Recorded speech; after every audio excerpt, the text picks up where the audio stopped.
Türkmen häkimetleriniň pandemiýa aladalarının arasynda çäkli halkary uçurlarynyň aglabasyny, ýurdun etaty karantin zorlugy ýerleşýän Türkmenabada goňmaly edeninden bäri, Lewabyň dolandyrys merkeziniň aeroportunyň işgärleri ýokarlandyrylan tertipde işledilýändiklerini aýdarlar. Azatlyň Türkmenabadyň halkary aeroportundaky çeşmesi üstümizdäki aýda özlerini ýurda gelýän tutuş uçurlaryň 70% töweregini kabul etmek tapşyrylandygyny, şeýle de munyň köp sany bökdünçlikleri ýol açyp biljekdigini duýdurýar.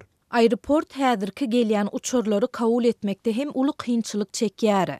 Hepdäniň dowamında Türkmenabada Kazan, Dubay, Frankfurt uğurlarynyň her biri boýunça 2 uçur gelýär. Minskden hem bir uçury kabul etmeli bolýar. Mundan başga da hepdäniň dowamında Türkiýeden charter we kargo ýük uçurlary gonýar. Diýip aeroportdaky ygtybarly çeşmämiz 5-nji sentýabrda gurrun berdi. Onun sözlerine göre etaty kynçylyk uçurlara tekniki hyzmaty bermek, ýalňyç guýmak, şeýle-de bu zeruri işleri eder ýaly hünärmendleriň ýetmezçilik etmegi bilen bagly. Esasy kynçylyk kadr yetmezçiligi, meselen bir sürüje 3 işgäriň wezipelerini berjaý etmek tawşyrylýar. Şeýle-de uçurlara ýalňyç daşamak hem uly mesele. Sebäbi ýalňyç ýörite çelekli ulaglar bilen aeroportdan 28 kilometr uzaklykda ýerleşýän sebitden daşalýar. Sürüjüler günde 5-10 reis etmeli bolýarlar. Elbetde artykmaç iş üçin goşmaça tölew berilmeýär.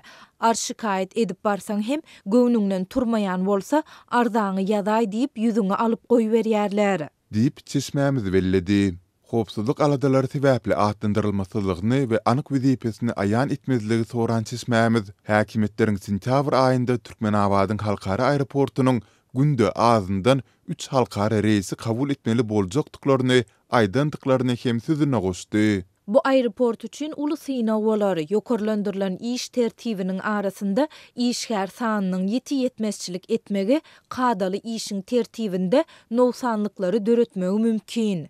Diýip söhbetleşmedi belledi. Öz çağında koronavirus hadiselerini resmi taýdan hasaba almadyk Türkmenistanyň hökümeti 2 ýyl ozal global pandemiýa sebäpli halkary uçur gatnawlaryny çäklendiripdi. Bu sebäpli müňlerçe Türkmenistanyny watanyna dolanyp bilmeýän daşary ýurtlarda agyr şertlerde galdy. Azatlyk bilen söhbetdeş bolan Türkmenistanlylar käwat gurnalan charter uçurlaryna minmek üçin düzülýän resmi tanawlara goşulmak işleriň käwirler üçin aýlara, beýlikler üçin 1 ýyldan hem köp wagty çekýändigini, şeýle-de bu uçurlardan peýdalanyp bilmek üçin daşary ýurtlardaky türkmen resmiýetleriniň 1000-den 3000 dollar ağırlığında para sorandyklaryny hem gurrun beripdiler.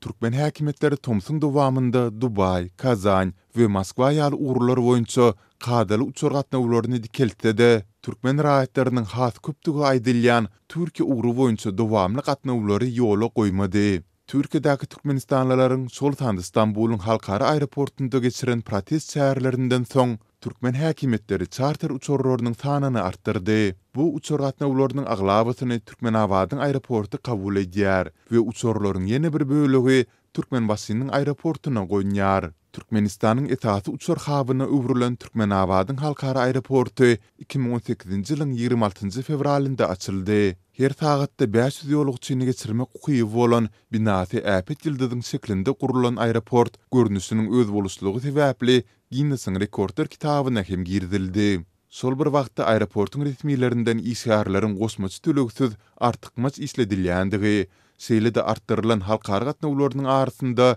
döräp biljek mümkin noktanyklar barada kommentariýa almak başartmady.